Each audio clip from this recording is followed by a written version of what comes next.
आज हम टॉक करेंगे पॉलिनोमियल्स के सेकंड टाइप की, यानी कि आपको जहाँ पे sum of zeros and product of zeros given होगा और उनकी हेल्प से आपको क्वाड्रेटिक इक्वेशन फाइंड आउट करनी है।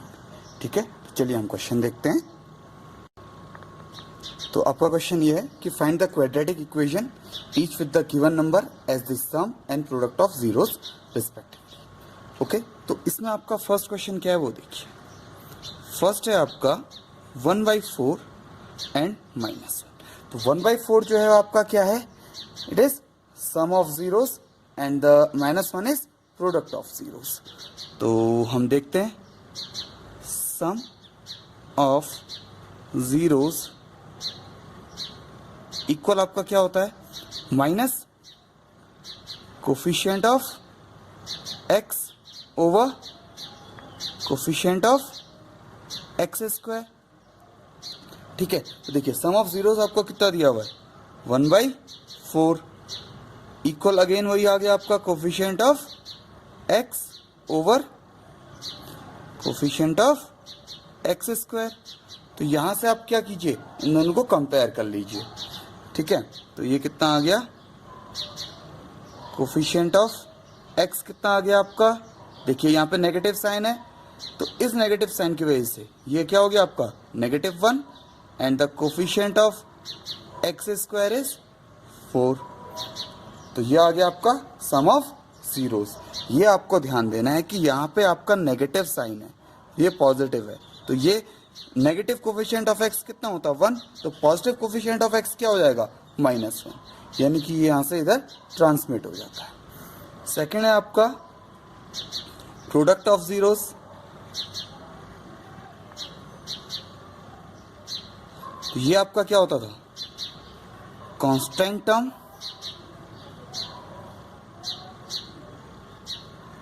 अपॉन क्या होगा, coefficient of x square.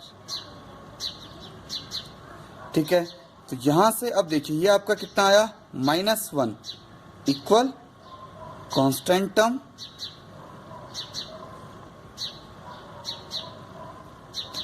Over coefficient of x square. ठीक है, इतनी बात समझ में आई। तो इसके बाद क्या होगा वो ध्यान से देखिए। अब देखिए यहाँ पे आपको कंपेयर करने पे मालूम पड़ रहा है, इसको अगर आप 1 ले लें तो कोफिशिएंट ऑफ एक्स स्क्वायर कितना आ रहा है आपका 1 आ रहा है। ठीक है, तो कोफिशिएंट ऑफ एक्स स्क्वायर 1 आया, बट ऊपर क्या था कोफिशिएंट ऑफ एक्स स्क्वायर 4। तो देखिए यहाँ आपका 4 है, इधर 1 है, तो 4 और 1 दोनों ये सेम होने चाहिए थे। तो हम क्या करें, इसको 4 से मल्टीप्लाई भी कर लेते हैं और डिवाइड भी कर लेते हैं। ऐसा हमने क्यों किया समझते हैं, बिकॉज ऊपर कोफिशिएंट ऑफ एक्स स्क्वायर 4 था और नीचे कोफिशिएंट ऑफ एक्स स्क्वायर 1 है और दोनों जगह सेम आनी चाहिए। तो यहां से आपका कांस्टेंट टर्म कितना आ गया,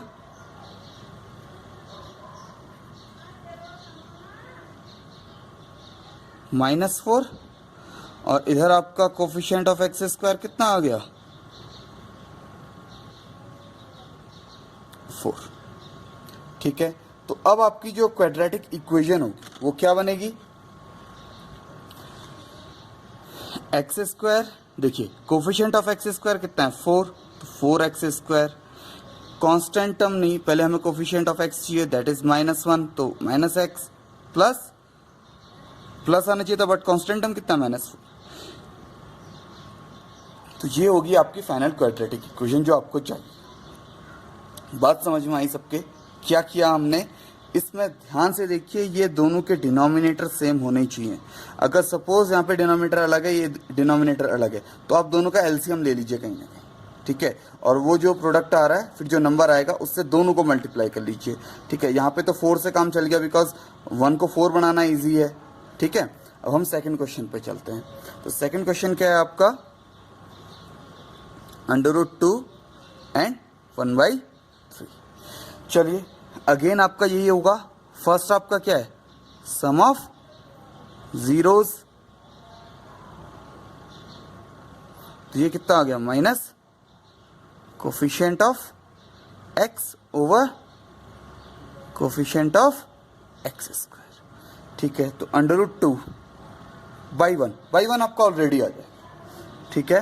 तो ये कितना हो गया, negative coefficient of x over coefficient of x square. तो यहां से आप कंपेयर कीजिए, कितना आ गया, coefficient of x again negative है तो इधर आ गया नेगेटिव अंडर रूट 2, और ये कितना आ गया आपका, कोफिशिएंट ऑफ एक्स स्क्वायर, ये कितना आ जाएगा आपका,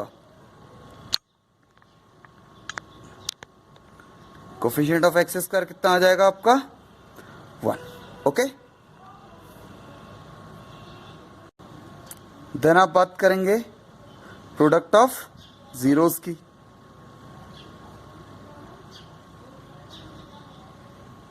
तो प्रोडक्ट ऑफ जीरोस कितना आ जाएगा आपका, constant term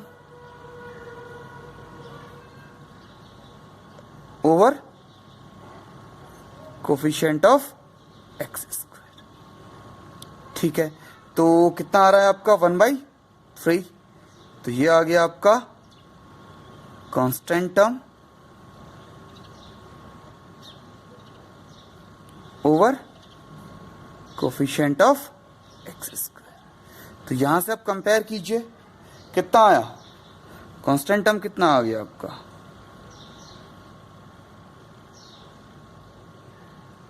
1 and coefficient of x square ये आ गया आपका 3। अब आप कंपेयर कीजिए, ये देखिए यहाँ पे कोफिशिएंट ऑफ एक्स स्क्वायर कितना आया 1, बट नीचे कोफिशिएंट ऑफ एक्स स्क्वायर कितना आया आपका 3, ठीक है। तो इसे 1 को 3 बनाना आसान है, तो आप इसे 3 से मल्टीप्लाई कीजिए दोनों को, ऐसा नहीं कि सिर्फ एक को करना है, बिकॉज यहाँ पे हमें क्या करना होता है, अंडर रूट मल्टीप्लाई 3/3, तो मैंने यहीं पे कर लिया। तो ये कितना आ गया 3 और ये आ गया -3√2। ये बात समझ में आई आपके, ठीक है। यहाँ हमें नीचे प्रोडक्ट ऑफ जीरोस में जरूरत पड़ी थी मल्टीप्लाई करने की, और यहाँ हमें सम ऑफ जीरोस में पड़ी। तो यहाँ से आपकी रिक्वायर्ड इक्वेशन क्या हो जाएगी, देखिए कोफिशिएंट ऑफ आपका एक्स स्क्वायर कितना है 3x स्क्वायर, फिर coefficient of x 3√2x plus constant term 1। तो ये होगी आपकी गिवन इक्वेशन। ये हैं आपके 2 मेथड्स, 2 क्वेश्चंस जो आप डायरेक्टली ऐसे कर सकते हैं सॉल्व, ओके। बट एक मैं आपको एग्जाम में चेक करने के लिए डायरेक्टली एक फॉर्मूला आता है आपका, ठीक है। तो वो डायरेक्ट फॉर्मूला क्या है, हम जिसकी हेल्प से डायरेक्टली चेक भी कर सकते हैं कि आपके आंसर सही है रॉन्ग है। थर्ड क्वेश्चन आप एज इट इज करेंगे, बट मैं थर्ड क्वेश्चन को, जो आपका ये थर्ड है, इसको एक डायरेक्ट फॉर्मूले के थ्रू बताऊंगा, ठीक है। तो वो है आपका थर्ड, क्या गिवन है आपको, -1/4 एंड 1/4। तो इसके लिए आपका जो डायरेक्ट फॉर्मूला आता है वो देख लीजिए आप, x square minus sum of zeros into x plus product of zeros. ये है आपका डायरेक्ट फॉर्मूला, क्या, x square minus sum of zeros plus product of zeros. तो इसमें चलिए हम रख के देखते हैं इस क्वेश्चन को, x square minus 1/4x plus 1/4। तो 4 एलसीएम ले लीजिए, इसको इक्वल 0 क्रिएट कर लीजिए, ठीक है। तो हम 4 एलसीएम ले लेते हैं, तो कितना बन जाएगा 4x square minus plus 1 x आ जाएगा प्लस 1/4 इक्वल 0। तो ये आ गया आपका डायरेक्टली, ये मल्टीप्लाई हो गया, इधर 0 हो जाएगा 4x square plus x plus 1 equal 0। तो आपका क्या आ गया, ये डायरेक्ट आंसर। तो एग्जाम में आप अपने फाइनल आंसर को इस फॉर्मूले के थ्रू चेक भी कर सकते हैं, ठीक है। कि अगर आपके सम ऑफ जीरोस ये दिए हुए हैं, प्रोडक्ट ऑफ जीरोस ये दिया हुआ है, तो आप डायरेक्टली इस फॉर्मूले के थ्रू इस क्वेश्चन को कर सकते हैं। अब हम पॉलिनोमियल्स के डिवीजन की टॉक करते हैं। अब हम चलते हैं डिवीजन की ओर, ठीक है। तो इसमें हम फर्स्ट क्वेश्चन आपका ले लेते हैं, से पी एक्स इक्वल, ठीक है। तो आपका क्वेश्चन ये है, P x equal x cube minus 3x square plus 5x minus 3 and second है आपका जी एक्स। तो आपको डिवाइड करना है पी एक्स को जी एक्स, ठीक है। तो यानी कि x square minus 2 x cube minus 3x square plus 5x minus 3, ठीक है। तो इसमें आपको क्या करना है, फर्स्टली आप ये चेक कीजिए, ये है आपका एक्स स्क्वायर, ये है आपका एक्स क्यूब, और इसको हाँ हमेशा आपको किस ऑर्डर में रखना है, decreasing, then that means cube, square, then linear and then constant, okay. अब देखिए आप एक्स स्क्वायर को किस नंबर से मल्टीप्लाई करें कि जो एक्स क्यूब है आपका ये क्या बन जाए, 0 बन जाए। दैट मीन्स देखिए इसकी पावर 2 है, इसकी पावर 3 है, तो 3 माइनस 2 इज 1, तो यानी कि ये x आया आपका। तो इस x से मल्टीप्लाई करते हैं एक्स स्क्वायर क्या बन गया आपका एक्स क्यूब, और ये मल्टीप्लाई करते ही क्या बन गया माइनस 2x। मैंने इसको इधर नीचे इस वजह से लिखा ताकि दोनों सिमिलर एक साथ आ जाए। उसके बाद क्या होता है, आपकी जो साइन है वो चेंज हो जाते हैं, आपके साइन क्या हो जाते हैं, चेंज, ठीक है। तो ये कैंसिल आउट हो गया, और अगर ये कैंसिल नहीं हो रहा है तो दैट मीन्स आपका आंसर रॉन्ग है, ठीक है। आपको ये हमेशा एक जो फर्स्ट टर्म है इसे आपको रिमूव करना ही करना है। तो ये एज इट इज नीचे उतर जाएगा माइनस 3x स्क्वायर, और ये आ गया आपका प्लस 7x और माइनस 3। जैसे नॉर्मल डिवीजन में आप 1 to 1 ही नीचे लेके आप आते हैं, बट यहाँ पे जब भी आप पॉलिनोमियल्स के डिवीजन की टॉक करेंगे तो आप डायरेक्टली कितने भी टर्म्स को नीचे लेके आ सकते हैं, ठीक है। तो ये अब देखिए अब आया आपका माइनस 3x स्क्वायर। देखिए दोनों की पार क्या है, सेम है एक्स स्क्वायर, बट इसके पास माइनस 3 नहीं है, ये हमने as it is minus 3x square बना देना है। जो साइन इसका वही साइन इसका भी होना चाहिए, बिकॉज जस्ट नीचे अभी क्या हो जाएगा, जस्ट अपोजिट, प्लस 3 2 6। तो देखिए प्लस माइनस, इसके साइन पे कोई इफेक्ट नहीं पड़ेगा, तो ये अगेन कट हो गया, तो ये आ गया आपका 7x माइनस 9, ठीक है। तो दैट मीन्स यहाँ पे आपका क्या आ गया, ये आ गया आपका क्यूसेंट और ये आ गया आपका रिमाइंडर, ओके। ऐसे ही हम लोग एक और क्वेश्चन देख लेते हैं।